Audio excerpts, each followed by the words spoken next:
آج بھی ہم خرید نہیں سکتے ایک اونٹ اگر قیمت دے کر. ہم گئے 40,000 20,000 ہے تو تھک جاتے, اور اونٹ خریدنے کہاں سے دیں گے؟ تو 100 اونٹوں کا انعام رکھا گیا نبی کائنات پہ. ایک آدمی بھاگتے ہوئے پہنچ گیا, اور پہنچ کر جیسے ہی نبی کو دیکھا, نبی صلی اللہ علیہ وسلم نے اس گھوڑے کی ٹانگوں کے اوپر جیسے ہی نظر ڈالی, اور دونوں گھوڑے کی ٹانگ دھس گئے زمین پر. نبی کا معجزہ دیکھ کر سیرت کی کتابوں میں بات ملتی ہے, بعد میں جا کر اس شخص نے بھی اللہ کے رسول صلی اللہ علیہ وسلم کا ایمان قبول کر لیا اور کلمہ شہادت کو پڑھا. اللہ کے رسول صلی اللہ علیہ وسلم جب نبی مدینے میں پہنچتے ہیں, اللہ اللہ مدینے کے کیا حالات تھے. پوری بچیاں, بڑے بڑے لوگ, بڑے بڑے انصار کے لوگ پورے کھڑے ہوئے ہیں اور کہہ رہے ہیں کہ طلع البدر علینا من ثنیات الوداع وجب الشکر علینا. یہ اللہ کے رسول صلی اللہ علیہ وسلم ہمارے پاس ایک چاند طلوع ہوا ہے. ان کی روشنی, ان کی فصاحت اور ان کی پوری خوبصورتی کو دیکھ کر, اس لیے میں کہا کرتا تھا کہ حسن یوسف کو دیکھ کر کاٹی تھی عورتوں نے انگلیاں, اگر حسن نبی کو دیکھتے تو اپنے گلوں کو کاٹ لیتے. اللہ کے رسول صلی اللہ علیہ وسلم کا حسن تھا. تو اللہ کے رسول صلی اللہ علیہ وسلم کے یہ مدینے میں جانے تک آج ہم نے سیرت کو سنا. انشاءاللہ پھر اگلے جمعے میں اس کو بیان کیا جائے گا. آخری بات, سب سے لاسٹ بات یہی کہنا ہے کہ دیکھیے, میلاد منانا اور اللہ کے رسول صلی اللہ علیہ وسلم کی ولادت منانا, آپ سب اس بات سے واقف ہیں, سب میچور ہو گئے, سب کو معلوم ہے کہ دین اور رسول کریم صلی اللہ علیہ وسلم نے کبھی اپنی زندگی میں نہیں کی. ٹھیک ہے, اگر میلاد منا رہے بھی تو اس کے طریقے ہیں. طریقہ کیا ہے؟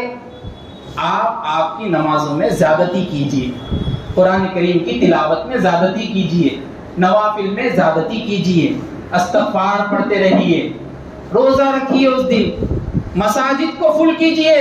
روڈ فل نظر آ رہے ہیں, مسجدیں خالی ہیں, یہ کون سی نبی کا ولادت کا دن ہے بتائیے آپ؟ نبی ناراض نہیں ہوں گے. قرۃ عینی فی الصلاۃ کہا نبی نے, میری آنکھوں کی ٹھنڈک ہے نماز.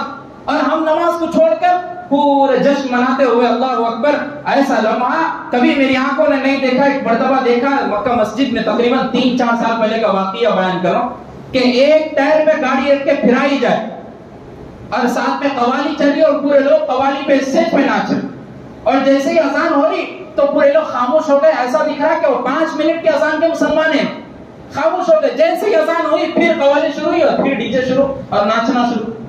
بتائیے, مؤذن چیخ چیخ کے بولا حی علی الصلاۃ, آئیے نماز کو, حی علی الفلاح, آئیے کامیابی کی طرف, قد قامت الصلاۃ, آئیے جماعت کھڑی ہو گئی, نماز کھڑی ہو گئی. اور ہم کیا کر رہے ہیں؟ آپ بولتے رہو, آپ کتنے مرتبہ بولتے بولو, اللہ کتنے مرتبہ بولتے بولو, نبی ان کے کتنے مرتبہ, ہمارا کو مطلب ہی نہیں ہے. ہم میلاد منا رہے, ہم کیا کر رہے ہیں؟ ہم سچے عاشق رسول ہیں. ارے تم کیا سچے عاشق رسول ہے؟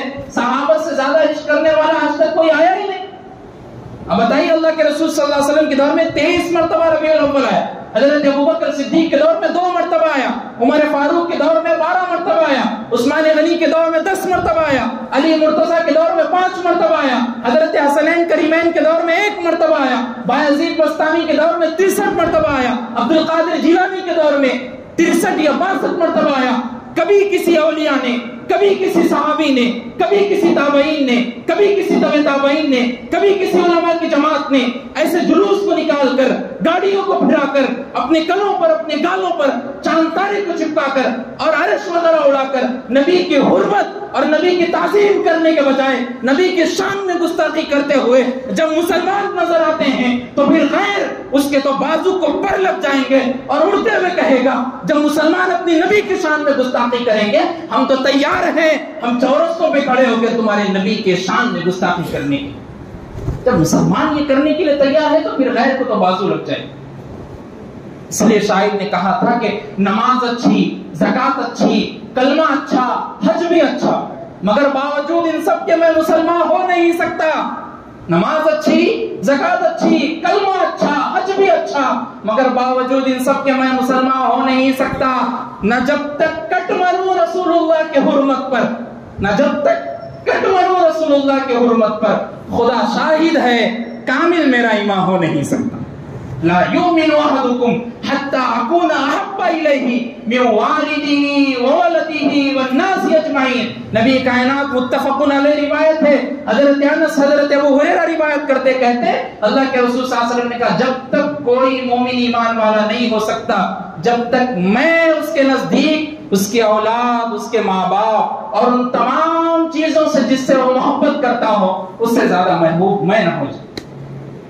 اللہ کے رسول صلی اللہ علیہ وسلم کا میلاد منانا ایسے کہیں ثابت نہیں ہے۔ مکہ مسجد پہ جائیے، بڑا دروازہ ہے مکہ مسجد کا، لگا دیا گیا اسٹیکر جامعہ نظامیہ کا فتویٰ میلاد منانے پر، اور پورے علماء کی دستخط موجود ہے، مفتیان کرام۔ کیا تم اس سے بڑے تم عاشق رسول ہو گئے؟ تمہارے چہروں پر داڑھی نہیں ہے، علماء کرام تہجد کی پابندی کرتے ہوئے اپنی زندگی کو گزارتے ہیں، اور تم پینٹ شرٹ پہن کر چکنے بن کر اپنے آپ کو بتا رہے اور کہہ رہے کہ ایسی کٹنگ کرا لی، سب کرا لی، اور جیسے ہی 12 ربیع الاول کا دن آتا اور پورے بولتے تھے پتی پتی پھول پھول ہے، یا رسول اپنے اوپر آپ کے اوپر ہم تن من دھن کو قربان کر دیتے ہیں۔ تن من دھن کو قربان بعد میں کرو، پہلے 5 ٹائم کی نماز پڑھو، بعد میں کرو، جان دو وہ سب چھوڑ دو، آپ قربان نہیں ہو سکتے۔ آپ صحابہ کیسے آپ کے بچوں کو، آپ کے بیویوں کو بیوہ اور یتیم نہیں کرا سکتے، آپ کے اندر اتنی ہمت نہیں ہے۔ آپ کا بچہ ہاسپٹل میں ایڈمٹ ہو گیا تو آپ رات دن ہکلا جاتے ہیں، بھوگلاہٹ میں آ جاتے ہیں، آپ کے اندر اتنی طاقت کا آپ کا بچہ اگر دین کے لیے انتقال کر جائے اور شہید ہو جائے۔ اس لیے یہ ہے کہ آپ خود پہلے مسلمان بن جاؤ، بعد میں لوگوں کو دین کی دعوت۔ جامعہ نظامیہ کا کھلا فتویٰ موجود ہے، پھر بولتے کہ ہم نظامیہ سے جب تک فتویٰ نہیں نکلتا ہم ماننے کے لیے تیار نہیں ہے۔ ٹھیک ہے، نظامیہ کا ہی فتویٰ ہے، مفتی خلیل احمد صاحب شیخ الحدیث جامعہ نظامیہ نے فتویٰ دیا، خواجہ صاحب اللہ ان کی مرحوم کی مغفرت فرمائے، اللہ انہوں بھی ایک فتویٰ دیا، لکھے ضیاء الدین نقشبندی صاحب مفتی ہے، شیخ الفقہ ہے جامعہ نظامیہ کے، انہوں نے فتویٰ دیا۔ اب ان کی باتیں ہم نہیں مانیں گے، یہ بات ہے کہ کو نہیں مانیں گے، دوسری باتوں میں سب کچھ مانیں۔ کہاں کا مسلمان ہے، کیسا مسلمان ہے؟ اے مسلمان تیرا ایمان۔ اس لیے میں کہتا رہتا ہوں، نبی کا نام سنتے ہی جھوم جاتے ہیں، نبی کا نام سنتے ہی جھوم جاتے ہیں، اور نبی کا حکم سنتے ہی گھوم جاتے ہیں، اور کہتے ہیں میری رگ میں ہے نبی نبی، کہتے ہیں میرے رگ میں ہے نبی نبی، اور پڑھتے ہیں نماز ہفتے میں کبھی کبھی۔ واہ رے مسلمان تیرا ایمان۔ اللہ تبارک و تعالیٰ سے دعا ہے کہ اللہ ہم کو ان تمام چیزوں سے بتائے جو بدعات اور خرافات ہیں، اللہ ہم کو سچا عاشق رسول بنائے، سچا عشق مصطفیٰ ہمارے سینوں میں پیوست کر دے۔ وآخر دعوانا ان الحمد للہ رب العالمین۔